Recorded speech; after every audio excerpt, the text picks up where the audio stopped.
Muhammadiyah, dia netral menyikapi seluruh mazhab fikih. Dia akui Hanafi, dia akui Malik, dia akui Syafi'i, dia akui Hambali. Terus bagaimana dia? Dibuatlah lembaga tarjih. Dibuat lembaga tarjih.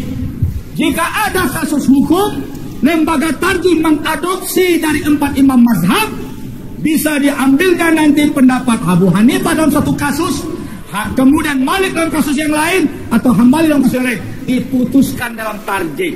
Maka Muhammadiyah, ahlu sunnah wal jamaah, pengikut salafus saleh, pengikut mazhab yang 4. Salafi, apakah pengikut salafus saleh?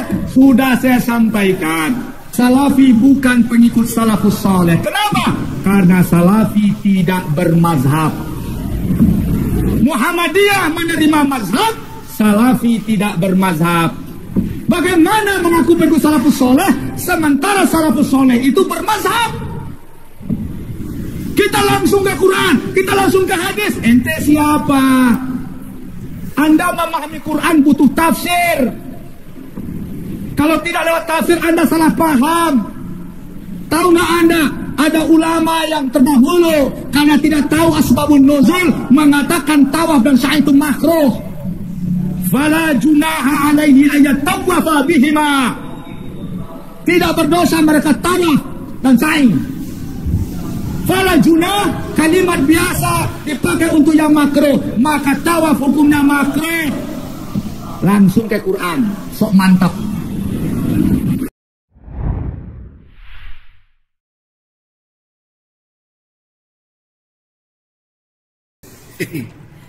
Perkataan si Ustadz ini menurut hasil kesimpulan saya dari apa yang dipaparkan, ini salah total cara berbicaranya. Tidak mencerminkan sebagai seorang ustadz yang berilmu. Layaknya buzzer saja gitu. Bukan ustadz tapi buzzer. Jadi buzzer-buzzer yang biasa berbicara tanpa ilmu, tanpa pengetahuan. Mengapa saya bisa menyimpulkan seperti itu? Mari kalau kita mau buktikan kenyataan itu, kita bisa melihat dari paparannya tadi. Yang pertama tentang Muhammadiyah. Saya yakin orang ini tidak pernah belajar Muhammadiyah dan tidak pernah mempelajari manhaj tarjih Muhammadiyah itu seperti apa. Ya kalau memang mau belajar tarjih mah orang ini pasti tahu jawabannya. Dalam manhaj Muhammadiyah tidak pernah mengatakan bahwa Muhammadiyah itu berafiliasi pada satu mazhab. Hanya saja Muhammadiyah memang tidak memaki. Itu akhlaknya Muhammadiyah, tidak memaki. Tapi tidak berafiliasi pada suatu mazhab apapun. Buktinya tarjih Muhammadiyah itu bukan hasil produksi mazhab. Jadi tarjih Muhammadiyah itu, Pak Ustadz kalau ingin tahu NP itu biar tidak mangap-mangap, coba belajar tarjih dengan benar. Hasilnya tarjih itu dari mana? Semua yang berada di dalam himpunan putusan tarjih Muhammadiyah, yaitu himpunan putusan tarjih Muhammadiyah yang pertama, diambil dari seluruh hadis, bukan pemikiran mazhab. Anda salah. Ya, di situ ada kitabnya Imam Bukhari, ada kitabnya Imam Muslim, ada kitabnya Imam Nasa'i, ada kitabnya Abu Dawud, ada kitabnya Imam Turmidi, ada kitabnya Ibnu Majah, ada kitabnya Imam Ahmad, ada kitabnya Imam Malik, ada kitabnya Ad-Darimi. Itu yang dipakai oleh Muhammadiyah. Jadi itulah yang dipakai oleh Muhammadiyah. Bukan seperti yang dipaparkan oleh sang ustadz ini. Jadi kalau dipelajari di situ nampak sekali kalau Muhammadiyah memang tidak bermazhab. Dan apa perlunya bermazhab bagi Muhammadiyah? Toh mereka bisa, bahkan Muhammadiyah ini adalah, kalau bisa saya katakan, adalah mazhab tersendiri. Semua pemikiran di sana tidak berafiliasi kepada mazhab apapun. Karena seluruh kitab hadis dan kitab imam mazhab ada di sana. Kalau bisa dikatakan itu dari seluruh mazhab. Apakah itu mazhab dari kitab mazhab hadis ataupun mazhab fikih? Tapi tidak banyak menggunakan pandangan-pandangan kitab fikih. Yang banyak dipakai oleh Muhammadiyah di dalam himpunan putusan tarjih itu menyusun kitab-kitab wudu, kitab sholat, ya, kemudian kitab zakat, kitab haji. Semua diambil dari pemahaman hadis yang diadopsi oleh Muhammadiyah dari berbagai kitab tanpa menyinggung-nyinggung imam-imam mazhab. Di sini Anda kebodohannya. Ya. Dan tentu saja, apakah kemudian kalau tidak bermazhab tidak masuk ahlus sunnah wal jamaah? Muhammadiyah tidak gila dengan istilah ahlus sunnati wal jamaah. Ya, sekalipun demikian Muhammadiyah itu kuat memegang teguh ajaran sunnah, bukan hanya mengklaim ahlus sunnah wal jamaah, tapi berpegang teguh kepada sunnah secara langsung. Itu yang seharusnya dipahami oleh Anda. Kalau berbicara salafi, saudara, Anda tahu salafi? Kalau tidak tahu, sebaiknya diam. Salafi ini lahir dari kandungan pemikiran, yaitu Imam Mazhab Ahmad bin Hambal. Anda harus tahu itu sejarahnya. Jadi salah besar kalau Anda mengatakan bahwa Salafi itu tidak bermazhab. Walaupun kemudian terjadi pola pikir yang berbeda dengan imam sebelumnya, dengan perintis sebelumnya, Salafi itu jelas-jelas mengikuti hadis Nabi sebagaimana yang diikuti oleh Muhammadiyah. Tidak menyimpang dari ketentuan-ketentuan Muhammadiyah. Anda baca baik-baik itu. Jadi tidak ada di sana bahwa Salafi itu kemudian mencaci maki mazhab, sama halnya dengan Muhammadiyah dia. Tidak berbeda. Anda tahu sejarah Salafi dulu. Di Muhammadiyah, Anda tahu kan, ini orang Padang, orangnya ente, yaitu Buya Anhar Burhanuddin. Beliau orang Padang. Kemudian ada lagi Buya Yunhar Ilyas. Itu belum pernah mulutnya seperti Anda. Belum pernah mulutnya seperti Anda. Bahkan beliau, Buya Anhar Burhanuddin ini menjadi perintis manhaj salaf di Muhammadiyah. Jadi Anda itu harus tahu itu perkembangannya. Bekerja sama dengan manhaj salaf yang ada di Kuwait, yang dikembangkan oleh Ihya At-Turas pada waktu itu. Biar Anda tahu. Biar tidak mangap-mangap, biar tidak hanya sekedar ngomong-ngomong ya. Kalau tidak terima, bantah Anda itu. Saya Zulkarnain, orang Madura ya. Karena Anda berbicara seenaknya, saya juga bisa berbicara seenaknya gitu. Itu ya, yang kalau mau membaca hal-hal seperti itu.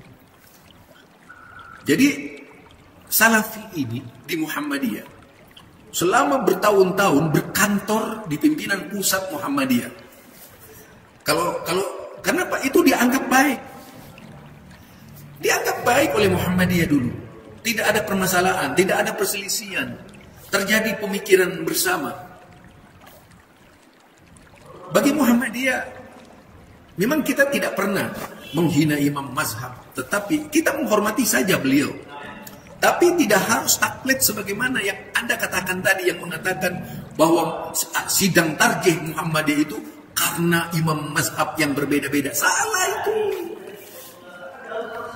Bukan karena imam-imam mazhab adanya majelis tarjih itu. Bukan hanya pendapat imam. Dan itu jarang rasanya di Muhammadiyah itu mentarjih pendapat imam. Salah ada itu. Anda coba. Pendapat-pendapat imam ini semuanya bisa ditinggal oleh Muhammadiyah. Manakala pendapat imam itu dinilai oleh Muhammadiyah tidak sesuai dengan ilmu hadis misalnya. Satu contoh misalnya, saya tunjukkan kepada Anda ketika Muhammadiyah berbicara yaitu tentang sujud. Ya, ketika sujud, apakah merapatkan tumit atau tidak gitu. Itu kalau lihat di kalangan imam mazhab itu terjadi perselisihan kan. Tapi Muhammadiyah itu meninggalkan kedua-duanya. Menolak kedua-duanya. Itu satu contoh. Saya tidak ingin berbicara lebih luas lagi. Anda belum sampai ke sana ilmunya. Karena Anda itu cuma marah-marah di dalam menyampaikan agama. Bukan ilmiah ya. Jadi tidak sampai kepada tataran ilmiah. Apa yang dilakukan oleh Anda sebagai seorang ustadz harusnya bijak loh. Menilai itu bijak. Bukan marah-marah, bukan. Tapi menunjukkan data. Coba tunjukkan data di Muhammadiyah itu. Tarjih itu hasilnya mazhab atau bukan? Baca baik-baik itu. Bukan. Jadi memang itu kumpulan hadis. Kumpulan hadis. Yang dijelaskan oleh tim tarjih Muhammadiyah. Melalui pertemuan-pertemuan kelas-kelas besar, kelas kakap itu dari kalangan tokoh-tokoh Muhammadiyah seluruh Indonesia, entah lewat Munas Tarjih, ya, atau lewat Tanwir dan sebagainya. Itu yang dilakukan oleh Muhammadiyah selama ini. Jadi benar-benar berpegang teguh kepada hadis Nabi. Anda bilang, Anda siapa? Yang saya tanyakan, Anda siapa? Gitu. Kalau Anda menuding salafi misalnya, Anda siapa? Ngajak-ngajak berpegang teguh kepada Al-Quran. Saya tanya juga, Anda siapa? Apakah benar Muhammadiyah atau bukan? Jadi apakah benar Anda Muhammadiyah atau bukan? Kalau memang Anda Muhammadiyah sudah tentu ngerti apa itu tarjih Muhammadiyah. Coba baca 16 poin manhaj tarjih Muhammadiyah itu. Di situ dijelaskan. Sudah jelas-jelas kok Muhammadiyah tidak berafiliasi pada suatu mazhab pun. Tidak mendukung mazhab ini, tidak mendukung mazhab itu, tidak mendukung mazhab sana, tidak mendukung mazhab sini. Enggak. Itu bukan sikap Muhammadiyah. Jadi ilmu Muhammadiyah ini memang melahirkan mujtahid yang mampu mengembangkan yaitu profesionalisme di bidang keilmuan. Jadi bukan kemudian yaitu berlandaskan kepada mazhab-mazhab sebelumnya. Kalau misalnya itu mazhab-mazhab sebelumnya, mungkin saja diambil oleh Muhammadiyah, mungkin saja.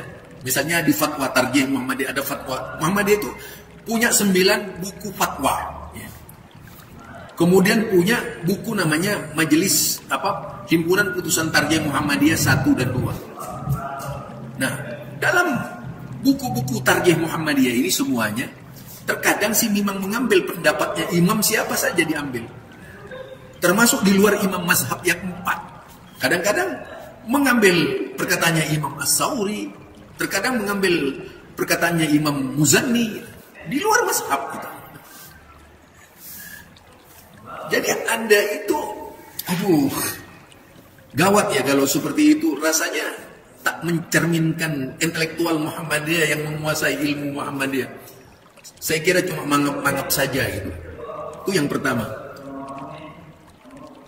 Ya, itu yang pertama. Kemudian yang kedua tadi, ya salafi. Sekali lagi saya katakan, dulu ada kerjasama antara salafi, Muhammadiyah, Persis, Al-Irsyad. Di zamannya masih ada lembaga dakwah khusus pimpinan pusat Muhammadiyah di bawah naungan Anhar Burhanuddin gitu. Jadi mengadakan kerjasama lalu mengadakan yaitu pelatihan seperti daurah dan sebagainya di sana, belajar lagi tentang keislaman, bab akidah dan ibadah. Rasanya di Muhammadiyah ini adab benar terhadap ilmu ya, tidak benci kepada ilmu apapun gitu. Itu yang pertama. Yang kedua, Jadi di sini letak sekali bahwa Salafi ini, sebagaimana yang saya katakan, itu berangkatnya dari mazhab Imam Ahmad bin Hanbal awalnya. Sampai sekarang pun tokoh-tokoh Salafi di seluruh dunia itu masih berpikir menggunakan imam-imam mazhab. Bisa dari mazhab Syafi'i, bisa dari mazhab Imam Malik, bisa dari mazhab Imam Ahmad, bisa dari mazhab Imam Abu Hanifah, bisa dari mazhab di luar itu. Selama masih ruang lingkup Ahlus Sunnah, itu akan diambil oleh Salafi, termasuk penjelasan kitab-kitab syarah dari seluruh kitab-kitab hadis yang dimiliki oleh Salafi, yang dijadikan pedoman oleh Salafi. Jadi Anda agak waraslah sedikit berpikir, agar tidak mudah ngamuk-ngamuk. Kasihanlah kepada umat ya, kalau kemudian antum hanya yaitu menunjukkan rasa benci. Kebenciannya amat sangat loh. Kalau dilihat tuh kebenciannya amat sangat. Bukan berdakwah, bukan. Muhammadiyah itu jangan diajak berpikir seperti itulah. Diajak berpikir penuh kebencian kepada kelompok manapun. Ya. Jangan seperti orang-orang Muhammadiyah yang ngaku-ngaku Muhammadiyah tapi amalannya di luar Muhammadiyah, gitu. Ini banyak loh. Mono-mono ini. Jadi Anda itu. Assalamualaikum warahmatullahi wabarakatuh. Sampai jumpa kembali di World Islam Channel.